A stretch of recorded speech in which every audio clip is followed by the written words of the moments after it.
ಹೋಳಿಗೆ ಉಪ್ಪಾಗ್ಬೇಕ್ರಿ. ಉಪ್ಪೈತಲ್ರಿ.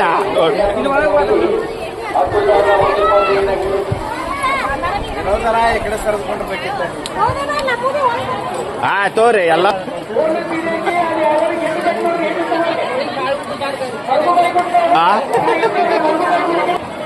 ಮನ್ಯಾಗ ಹೋಳಿಗೆ ಮಾಡೋದಕ್ಕೆ ಮತ್ತೆ ಇಲ್ಲಿ ಹೋಳಿಗೆ ಮಾಡೋದಕ್ಕೆ ಏನ್ ಡಿಫ್ರೆನ್ಸ್ ಅನಿಸ್ತೈತ್ರಿ?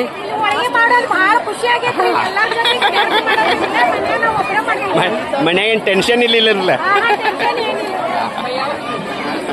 ಇದು ಬರೀ ಚಿಂಚಲಿ ಊರ್ದು ಅಷ್ಟೇ ಯೂನಿಕ್ ಐತ್ರಿ ಅದ. ಈ ಪುಣ್ಯ ಕೆಲಸ ಮತ್ತೆ ಅಲ್ಲಿ ಅಲ್ಲೇ ಸಿಗುದಿಲ್ಲ, ಯಾವ ಊರವ್ರಿಗೆ ಸಿಗಂಗಿಲ್ಲ. ಹೌದೌದು.